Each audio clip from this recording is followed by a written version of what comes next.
Welcome to Compression, the quest to $100 million in just 1 year.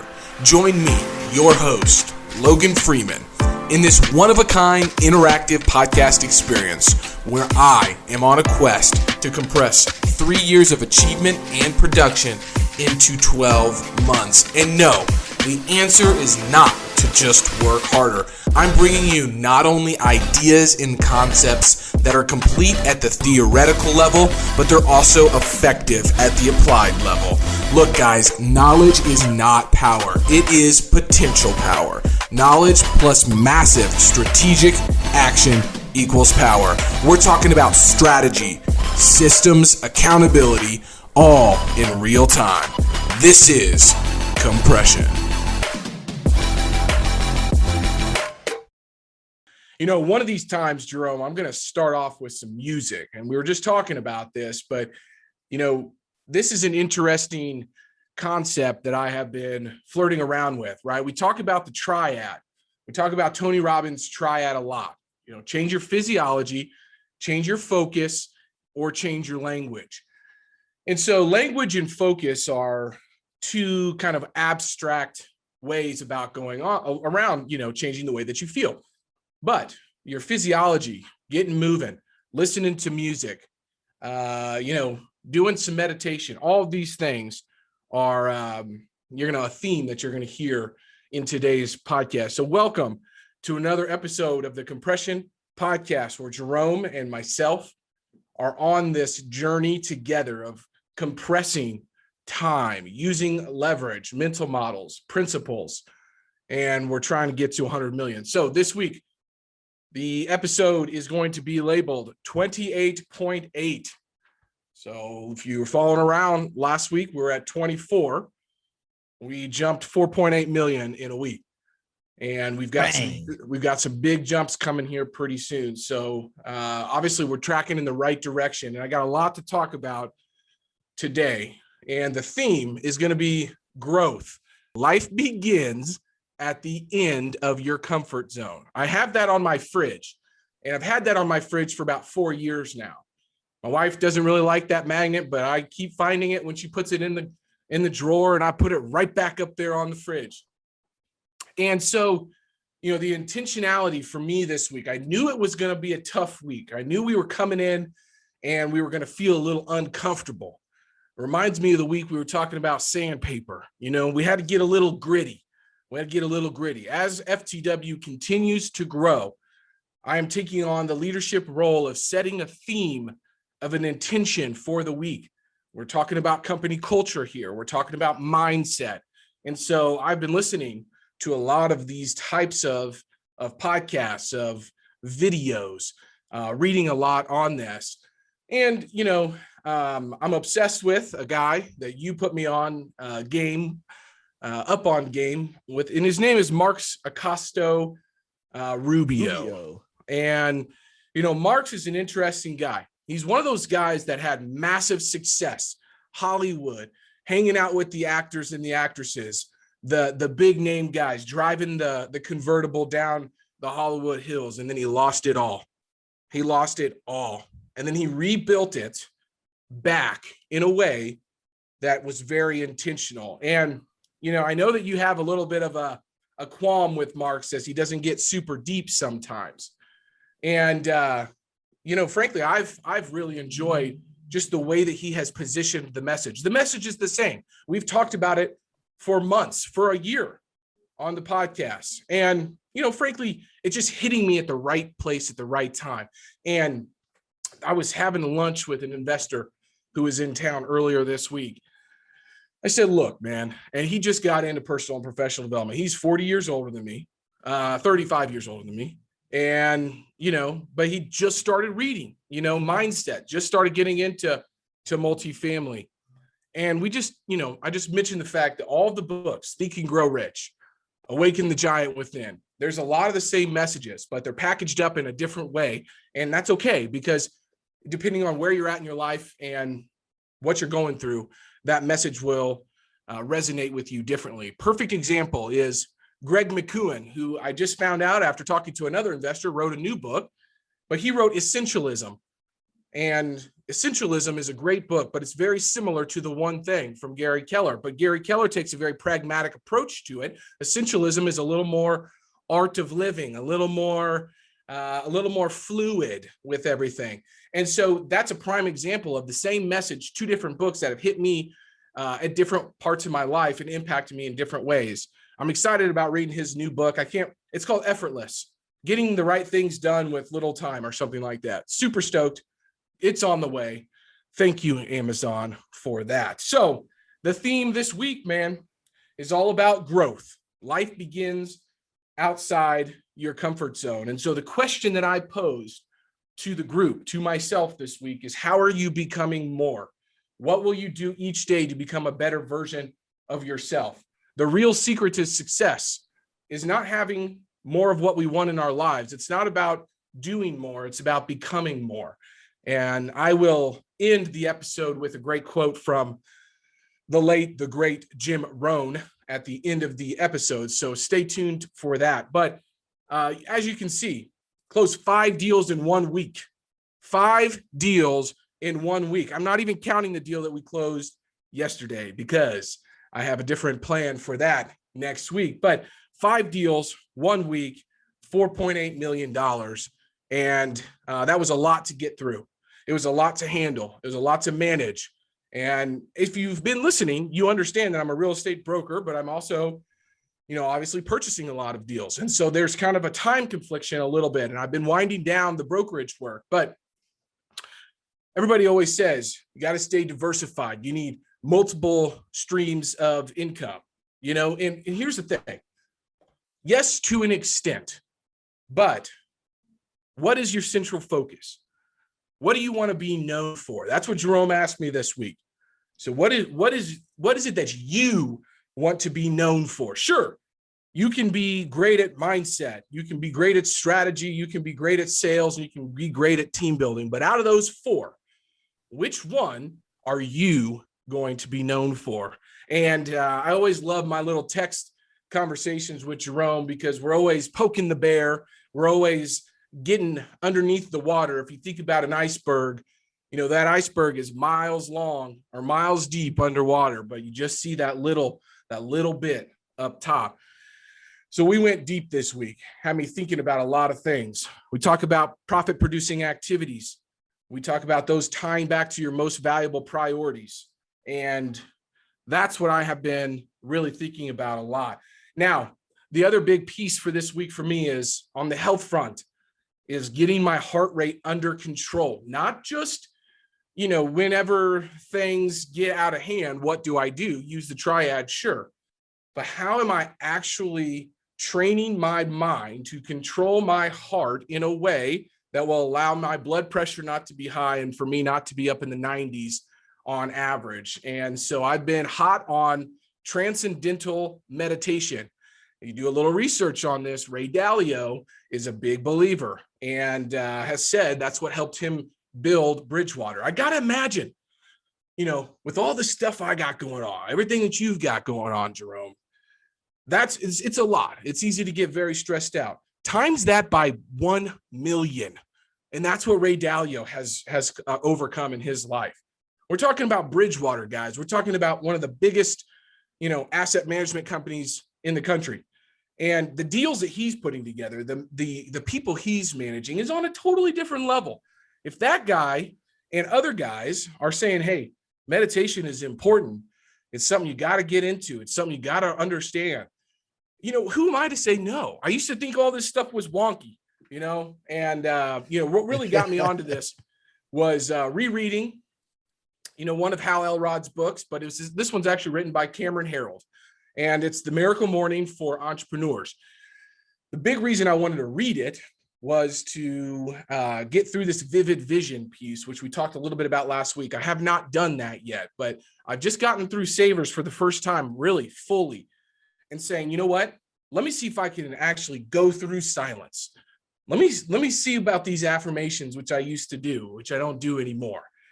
Let me see about this visualization. Back in football, I used to visualize pancaking my opponent every single play. I was nasty, man. Nasty. I'd visualize that guy on his back every single play. But after athletics, what are we visualizing? What are we really, how are we really doing that? Exercise, reading, and scribing, blocking out time for reading, man. I realize when I read, I'm better. I'm more energized. I'm excited. And you got to figure out what you need to read, okay? I'm not going to tell you what to read because it's so different for every single person. And I put a video out on LinkedIn that's going haywire right now about, hey, I'm done with business books. Business books are okay, I guess, but business books, I'm so done with them right now. What I'm on to right now is story. Let me hear some stories. How did BlackRock build their company? How did Disney build their company? How did that guy, that movie Unbroken, what was his story? How'd he survive with sharks biting at him for 3 weeks out on the ocean with no food, no water? How did he do that? How did the lone survivor, Marcus, whatever his last name is, how did he come around and was the only survivor out of that ambush back in 2000 or whenever that was, overseas? Like, that's what I want to hear. And green lights, we talked a lot about green lights. So this week for me has been getting outside of my comfort zone, changing things up, and realizing that I've done a really good job the last 4 years building my business around my life and not my life around my business. And success to me in this world, the biggest thing that comes to mind is freedom. And I always say faith, family, fitness, and future. I'm getting ready to put a new core value into my life, which is freedom. Nobody can put their thumb on Logan Freeman. Everybody's wondering, what the heck is this guy doing? What is he out there doing? How's he getting this done? And it's all about freedom. They say, man, he's reading a lot. He's posting all this stuff on LinkedIn. He's doing all these deals. Got all these things. His journal. Got these journals. But it's because I've mitigated everything else. I don't watch TV. I don't have that in my life. I don't have these other things. Very, in one of those F's, you did not hear friends. One thing that's hard for me is finding time just to go sit down with friends. Most of my friends are in the same capacity that I'm in now, or I meet them on the webcam a lot more than I do in person. But the time that I've got, I'm going to use that to probably spend it with my family. So that was a long rant to get into saying, hey, we got 4.8 million down in the last week. Little teaser here, if you're listening, we've got another 25 getting ready to close. So just keep that in mind. Got some big stuff coming down the pipeline. But when I started out Monday, I was working over the weekend because I knew I had these 3 opportunities to capitalize on this week. They didn't happen. One of them is going to happen. The other 2 did not. So it was a roller coaster this week. And I knew that it was going to be uncomfortable. So I set that expectation in my mind. Well, what are you going to do? Well, you're going to do your savers. You're going to get in your affirmations. You're going to get in to some meditation, and you're going to be able to get that heart rate down because it's going to get out of control this week. So I think having that mentality allowed me to approach this week as art. If you watched the Finish Strong Friday for today, my man Jerome dropped an awesome story. We'll just tease it a little bit here. Has to do with the trash man who made picking up trash art in his life. Come on, man. Who's making art out of trash? Well, this guy that had a huge impact on Jerome's life. So anyways, it's all about art. It's all about, guys, and we'll get into the nuts and bolts here in a second, but I just have to say this. Whatever you're going through in your life, you see it the way that you see it. You see a challenge as either a problem or an opportunity. You see a struggle as something bad or something good. You see a dead deal as, well, hey, what can I get out of this? Or holy crap, we didn't get the deals that we thought. So anything that's happening, you get to frame it, man. Get the frame right. and you'll get the man right. So that's what we're talking about this week, Jerome. I know I haven't given you many chances to talk here yet, but I just needed you to kind of get a download of what's been going on in my head. No, this is outstanding. I'm excited. First of all, 5 million in a week. Yep. Is a game changer, right? Because if you do that across 52 weeks, well, that's 250. So that's right. I think we're going to crush this $100 million goal we're on here. Vivid vision. And you opened up talking about implementing, right? Yep. So it's great to read all the books, ladies and gentlemen, but be clear. If you're not putting any of it into practice, you're wasting everybody's time, including your own, right? And, it's the challenge is, what do I read? What do I implement? If you go through an entire book and you don't find anything to adjust or change, you probably shouldn't have read that book. And for me, I'm a slow reader. So that commitment of time, it's meaningful. It's very meaningful. Right? I mean, you've got to be hunting for the thing. And to your point, most of the messages are the same. They're presented in different ways, and they're presented to you when you're at a different place in your life. And so back to what you just said about you see the world, you see the way you see the world. You don't see the world the same way you saw the world 5 years ago. That's or right. If you did, you're doing something wrong. Yep. Because you're not growing, you're not shifting, you're not changing. And so make sure you're implementing, not just getting through the book. Getting through the content was for when you were in school and you just needed to take a test. That's right. The real value here is taking the stuff that you're getting exposed to and implement. So back to the perspective shift in the framing. Many of you may or may not know Sam Zell, the most successful real estate investor in history, if you ask me. He created real estate investment trusts, okay? Sam Zell's father and mother fled Poland during the Holocaust, had to go to Japan, traveled 5,600 miles to land in Seattle, and then finally put their roots down in Chicago, not speaking one word of English. And he is the most successful real estate billionaire in the world. Tell me that you can't do something. Tell me that you cannot go out there and create it for you. Guys, consumer confidence is at a 14-month high. The United States is opening back up one way or the other. People are feeling confident. People are selling real estate. They're buying homes if they can find them. If you don't get on this wave and get out of this pandemic laziness that you've been in, you're going to get left in the dust. Do not lose this year. It's going to be May before this comes out. It's going to be May. That's 5 months. What have you done? What haven't you done? Think about that stuff. People are out there making it happen. Okay, we're 5 months into 2021. The pandemic, and I'm not going to get political, but the pandemic we see the light at the end of the tunnel. The world is going to get moving again. It's going to be crazy. It's going to be different, but it's going to get moving. There's going to be more entrepreneurs. They've already been created, millionaire entrepreneurs out of this pandemic that start to move, that probably have already been moving. What you don't realize is this podcast started last November and December. This is going to turn into something. But we started 5 or 6 months ago. We didn't wait. We did not wait. We said, hey, don't know what it's going to turn into. Don't know what it's going to be, but it's going to be something. And now I got 6 months on you. I got 6 months on you. Come on. We got to get moving. The number one economic indicator that's going to get the United States back to where we were pre-COVID is productivity. It is literally an index. The hours that people work, they create services and products that get put out into the economy. You got to be a part of that.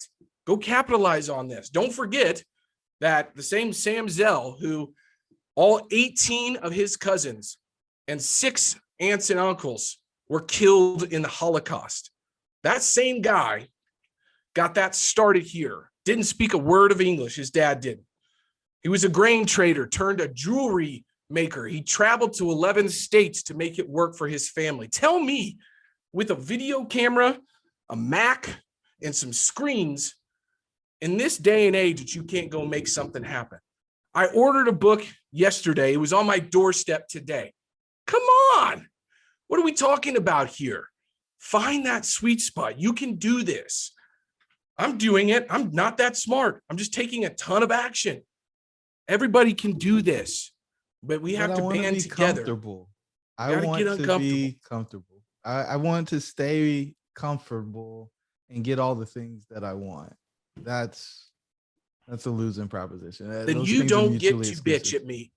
If that is the statement, then when you're trying to figure out where the next dollar of the meal is going to come from, you don't get to gripe at me.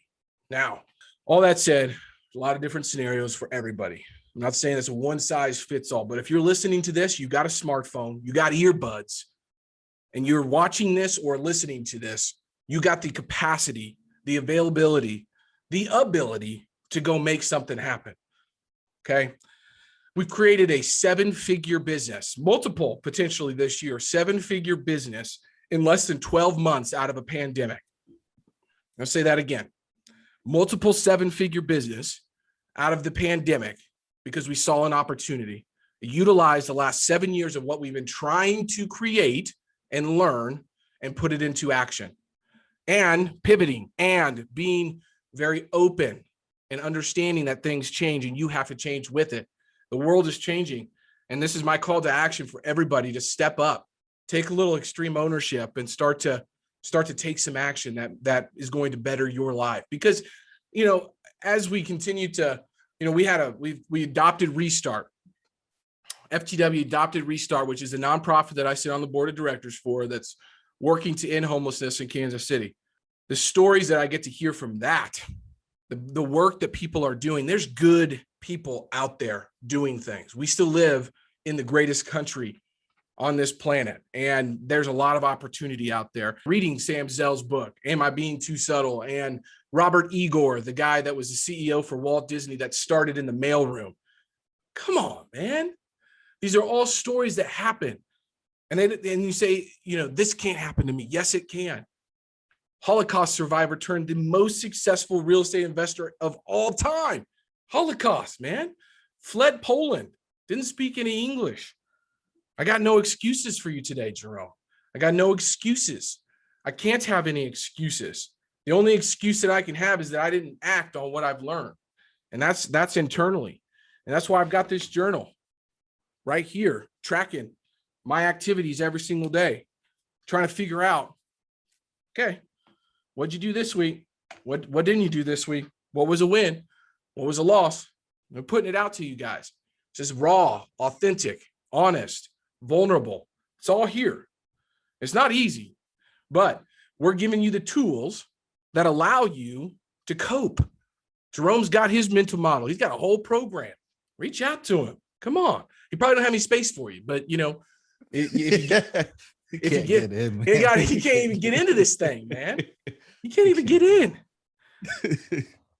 We're done.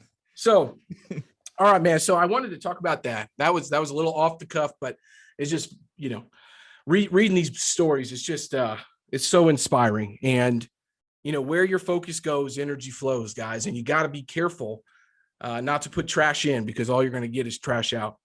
Man, I haven't been on that Instagram for weeks. What do I need to be on that Instagram for? I got somebody posting my stuff. I don't need to be on there checking, what somebody else is doing, what deal's going. So I was on Dan Hanford's podcast. Thank you for helping me through that podcast. That's why I got you in my corner. But he gave me some great feedback on that. But Dan Hanford, is a funny story. I heard somebody say, hey, I had this private jet. I was going out and I was checking out this deal. And I landed on the private airport. I got out of my jet. I was feeling really good. And I looked behind me, and one guy stepped out of this plane that was 3 times the size of mine. There's always somebody doing something bigger. Dan Hanford just put a $90 million deal under contract. 90 mil, baby. 90 mil. I'm trying to do 101 year. So when you hear the 100 million in 1 year, Dan's doing that in 1 month. Okay. So there's always somebody leveling up. There's always somebody doing it. Did you see that deal? No. $90 million in Orlando, Florida. They're flying down there. He's taking the jet down there to go look at it. So it's just it's all perspective. Dan's been at this game a little longer than I have. He's leveled up. You know, he's got a top podcast. He's got all of these things. Man, I'm striving. You listen to this. I have not arrived. If we're talking about jets, I'm not even a third of the way down the runway, guys. And it doesn't matter where you're at. When we were talking with Lawrence Laddie the other day on his show, there's a lot of people trying to get started. Where do I start? What do I do? Start inside, baby. Right here. You got to. Because when those opportunities comes, if you're not prepared, they're not going to look like opportunities. Don't say, can I do something? Say, how can I do it? That's what we're talking about today. It's getting uncomfortable. I was thinking about that on my run 4 days ago. I got some news, and it's like, you've got a new obligation that you've got to take care of. And the person said, can you actually afford to do that? And I was like, well, I don't really have a choice. Yeah. One, but two, and I didn't put this together then because I was just dealing with the news. Two, why aren't you asking me how I'm going to do it so that it activates the mind in order to find the possibilities on how to get the thing done? Shift, right? Baby. Shift. It's so different when you ask how. You got to ask better questions. And I think I sent you the video or the podcast, but there's somebody who just wrote the book on the power of asking the right questions, right? Mm-hmm. I'm waiting for that book to get to my doors. I'm going to read that after I get done green lights. And if you're not asking the right question, you're not going to get the answers in order to get the thing. Yep. So asking better questions, and Logan likes to push back on me when I ask him questions. He's like, I don't know if that's the right question. And I say, Logan, it's the right question. Hey, that's what it's here for, man. That's what it's here for. I pushed on our boy John Blanton just a little bit this morning too, Mr. Contrarian himself. And I don't think he was asking the right question. I didn't write that. If you're listening, John, I love you. And we had some great banter on your LinkedIn post. I'm never going to come at you aggressive, but I'm always curious. Guys like that take a stance on something. Hey, have you thought about it this way? Because the older I get, the less I know, and it's always about not conflating the point that somebody's trying to make.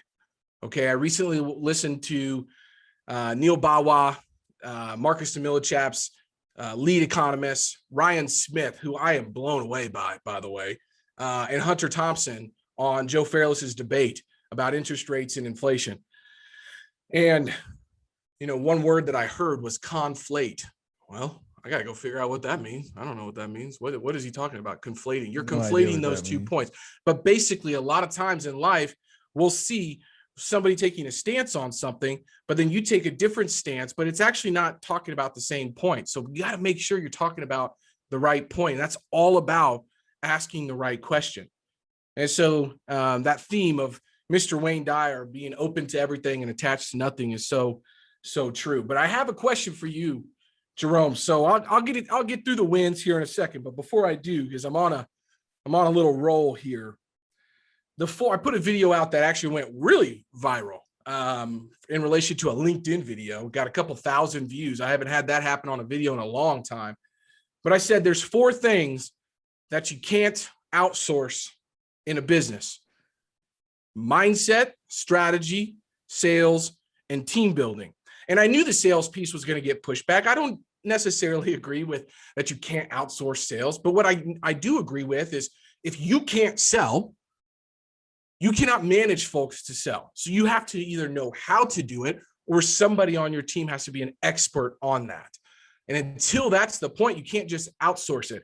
So many entrepreneurs get in this business, say, I'm going to build it and they will come. No, they will not. Ever. No, they will not. You have to be able to sell. And that was the point that I was making, that I think many folks conflated that, hey, yeah, you can outsource sales. Sure. But are you outsourcing because you can't do it, or you're scared of it? Which one? I don't want to be a salesman, Logan. Nobody wants to be a sales guy. Everybody is in sales. Go read Dan Pink's book, To Sell is Human, and then we will have another conversation.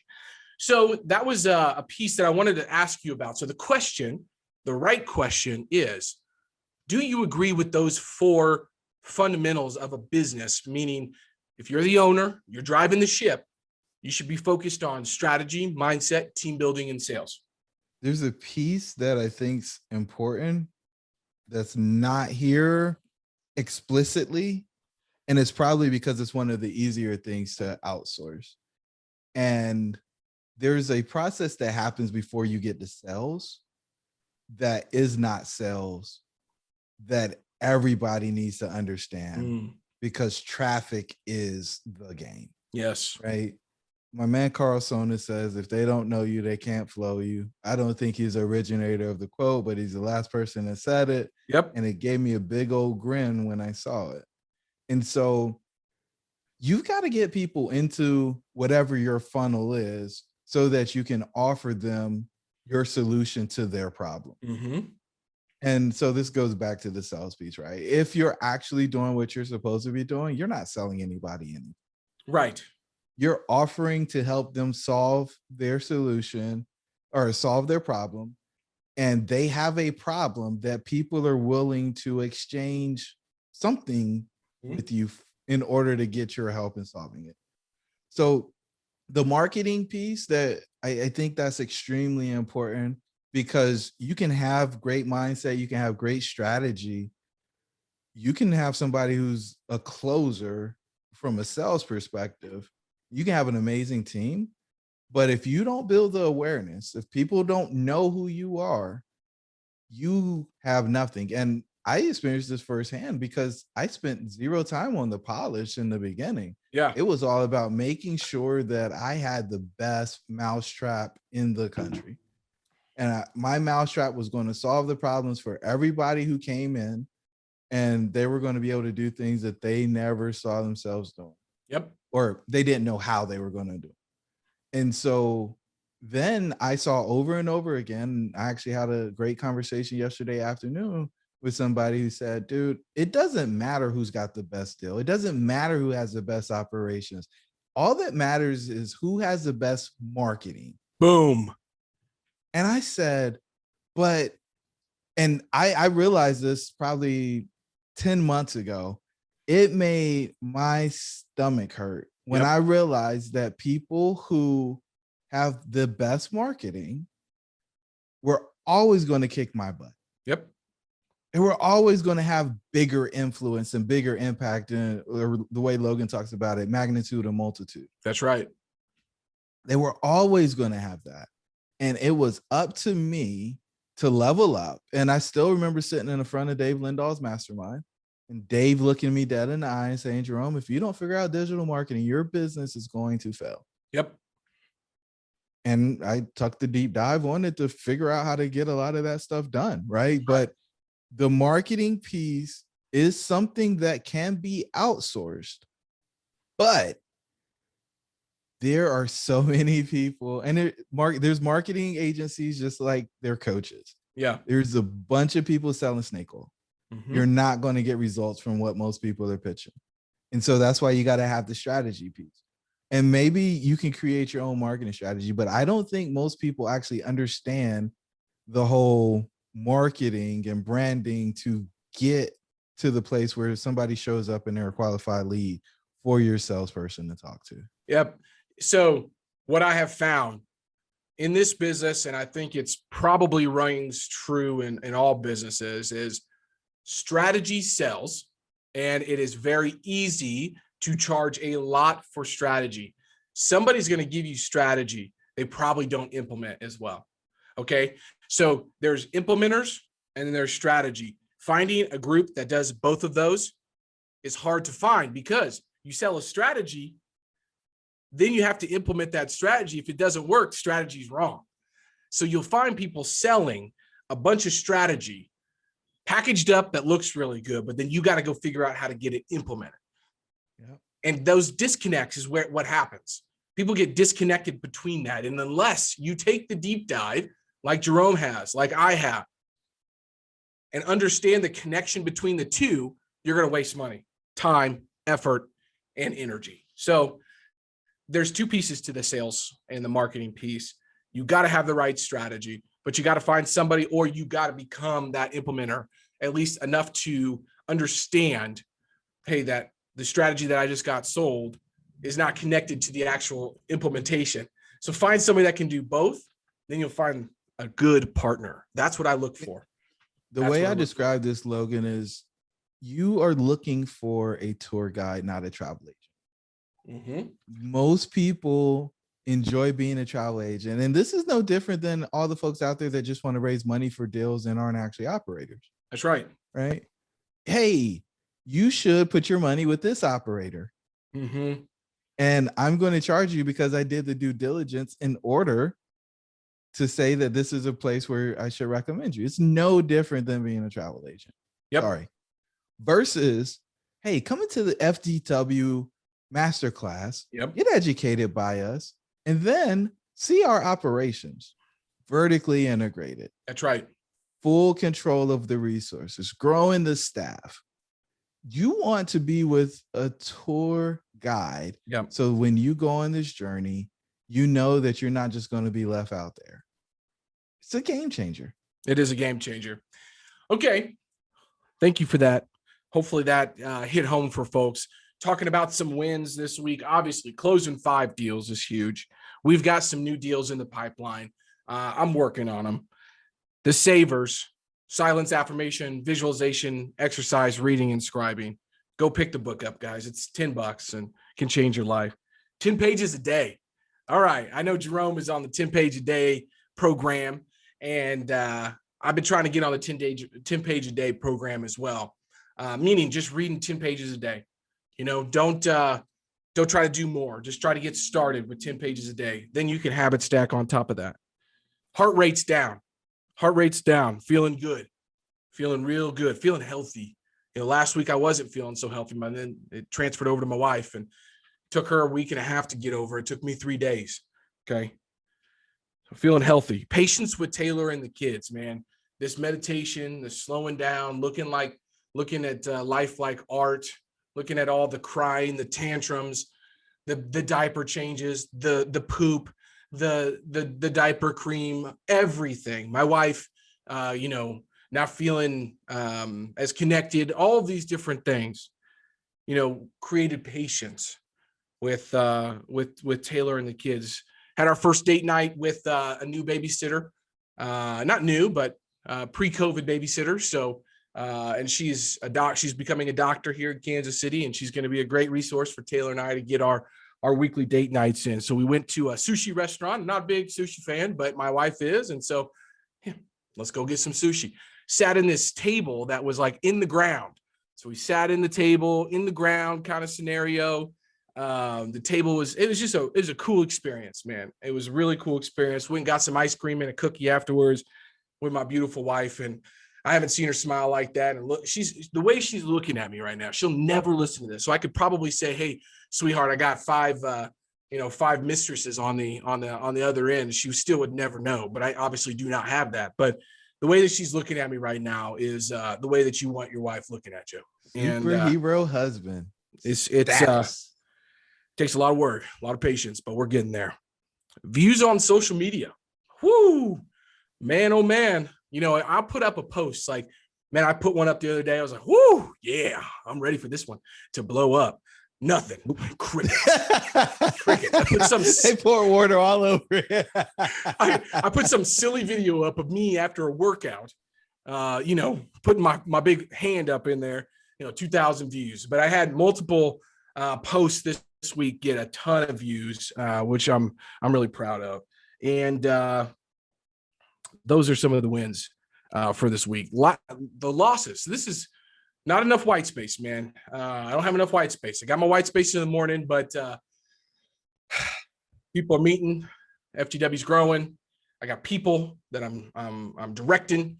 I got deals. I got things. I got not enough white space. So more to come on that. That was a loss for me this week. I think some of that white space lack of white space came from transitioning a lot. I'm transitioning a lot, meaning driving more. I got more meetings. I got more time in the car. I got all of this stuff that I'm transitioning from this activity to that activity. And it's good because I get to breathe and all that stuff. But that's I'm watching that, I'm watching that that transition and seeing how I can minimize the amount of transitions I got to go through throughout the day to minimize my decision juice getting drained too early. So those are some losses. And this is a big piece though. These learnings, okay? We've talked about a few. We always do. They always kind of run through the episodes. But you mentioned something to me on a text message thread that really resonated with me. It was about the origin story. It was about your story. And I got a great transition into talking to people about real estate.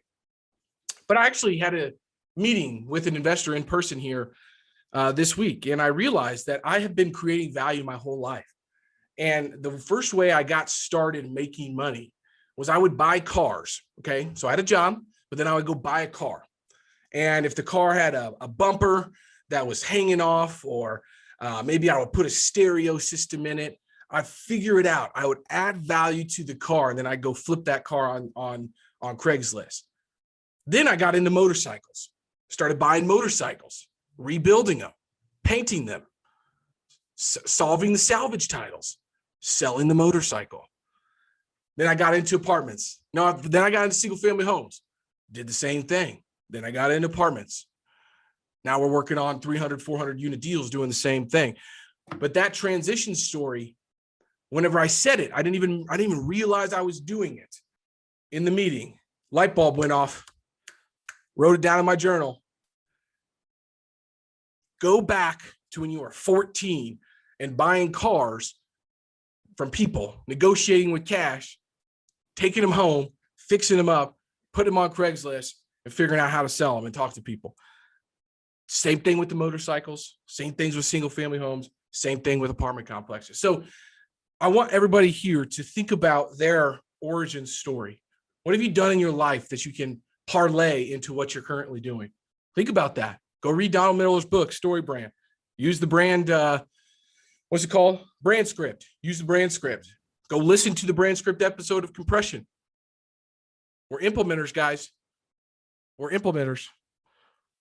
But it was a really big learning because all that work we did on Donald Miller's book, I had been communicating subconsciously out.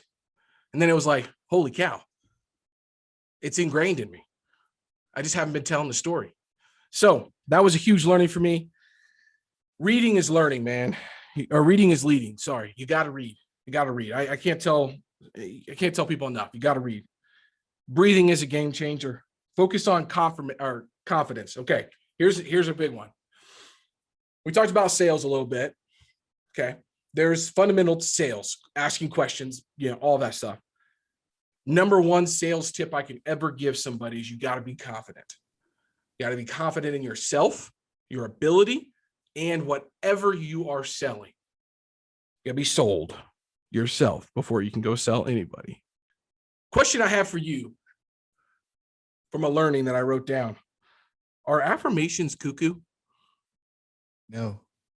Tell me about this. Help me. So, yeah, I had a shift middle of the first quarter on this because I had a really simple one. I'm the embodiment of health, wealth, and love. Yep. That was the affirmation for the past year. And I never said it out loud, just read it every morning as part of the journaling exercise. And then I realized that wasn't enough. It wasn't detailed enough. And so you talked about visualization and savers. So I was talking to one of the guys in Virginia that I work with, and he was like, man, I'm dealing with this thing. I want it. I don't really want to talk about it. I don't want to say it out loud because I don't want to jinx it. And he's like, I'm going to mess it up. And I said, no, wait. As soon as you speak it, you give it life. And so you're a Catholic. You're biblical, man. You're a Christian. Yes. So the good book talks about cursing. Mm-hmm. And if you really go back to the origin of cursing, and there's scholars out there. But the curse is to cast a spell. Yep. And casting the spell is done through the use of words. And so we've reduced cursing to a bunch of 4-letter words and tied a bunch of meaning to them. And they get people excited and, oh, you can't say that, and so on and so forth. We can use our words to give ideas life. Right. And this comes back to another point that you brought up earlier in the episode about the whole concept of the way that you see life.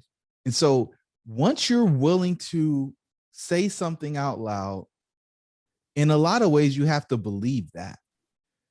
And it's funny because when you talk to people and they've been lied to, they were like, well, you lied to me. And the person's counter argument is often you believed it. In the middle of believe is the word lie. L-I-E is in the middle of believe. It's the only way that I remember how to spell it. And so I always like to leave out the extra E, right? So, and I call it extra. It's in the word, so it's maybe not extra. But anyway, the long and the short of it is we can believe something. We're more likely to believe something if we write it down and we say it aloud. If you watch people who read like super slow and they mouth the words and you talk to them about what they were reading, you will notice that their reading comprehension, the way that they retell what they read, is at a totally different level from somebody who's just rushing through it, racing through it. And sure, there's people who've done speed reading. I get it. Sure. But for the person who's not trained in that talent, you'll see that the comprehension goes up. And so to put a bow on the point, no, they're not wonky. No, it is the way that you engage more of the senses than you would in any other way. Reading it is one, hearing it is another, hearing it from inside and hearing your own voice say it, because we want to reconcile our truth, right? Most people don't have any desire to be a dishonest person. Right. And so here is the thing that I think is probably most important with the affirmations is that you get to the essence, not the medium. For instance, one of my affirmations is I have a car that I smile when I walk up to it and I look back at it when I walk away. That makes me feel like I enjoy the car. Now, I can get that feeling in any car, right? But this allows me to elevate my game, Logan.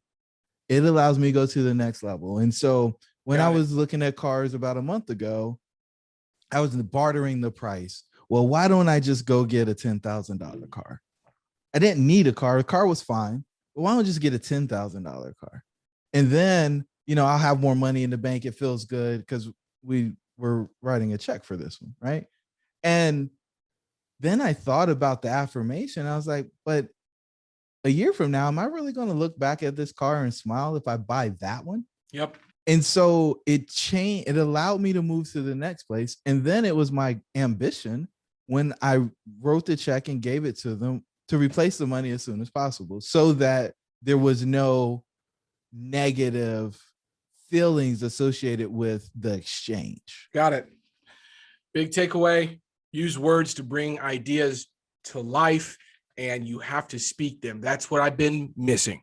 I've been listening. I have not been speaking any of my affirmations. So I write them, I listen, but I haven't been speaking them. So I appreciate that. Okay. What am I going to do about my journals? So I'm in a little conundrum. Okay.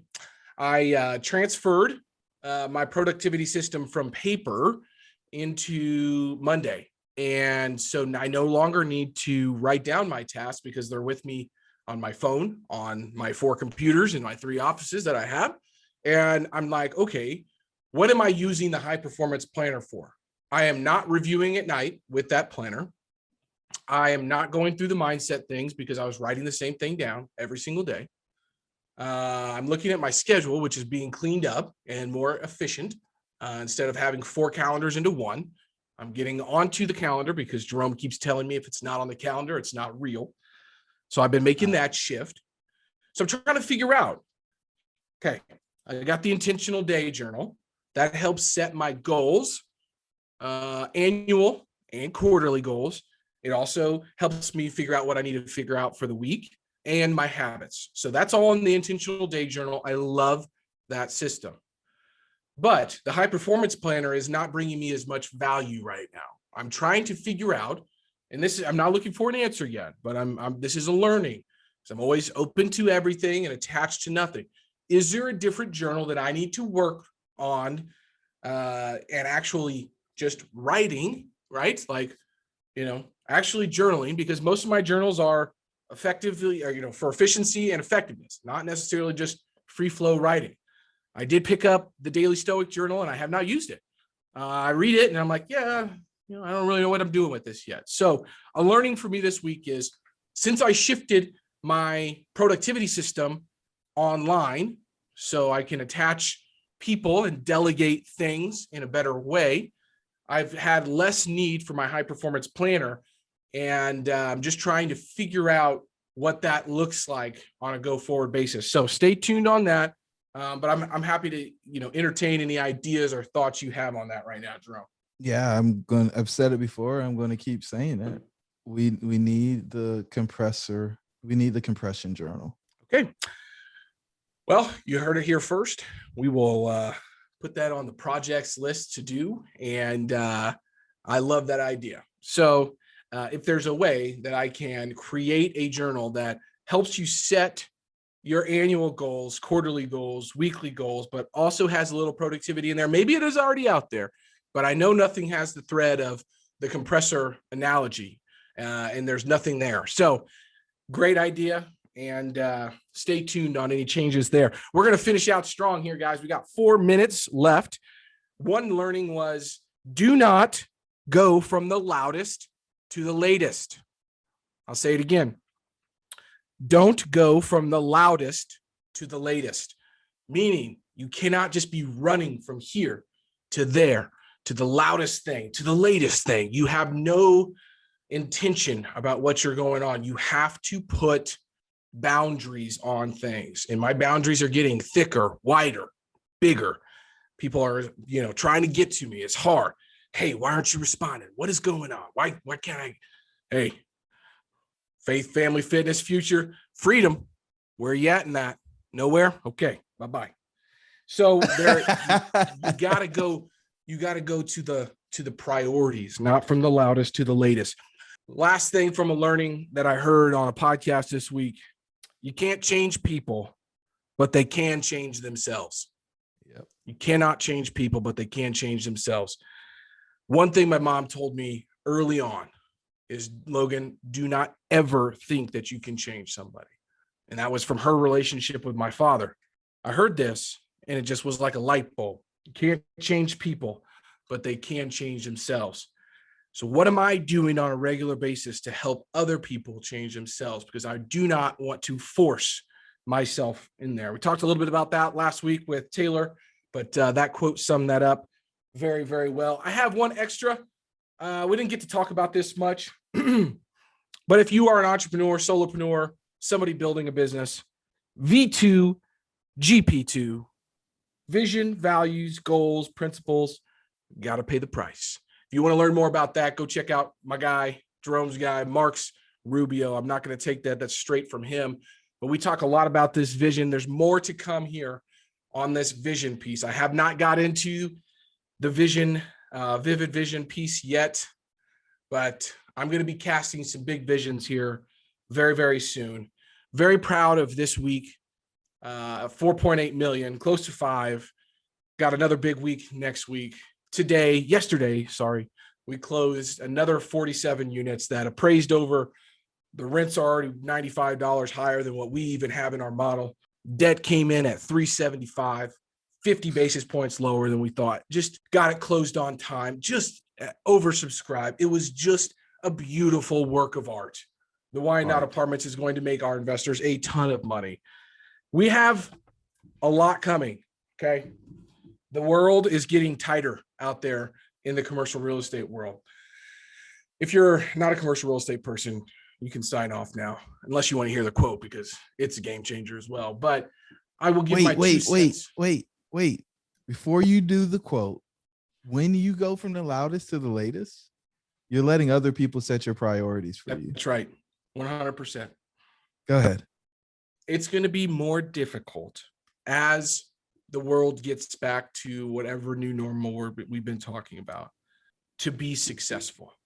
And I know at the beginning of this podcast, I mentioned there's all these success in the world out there. Yes. But in relation to transactions, it's going to be more competitive.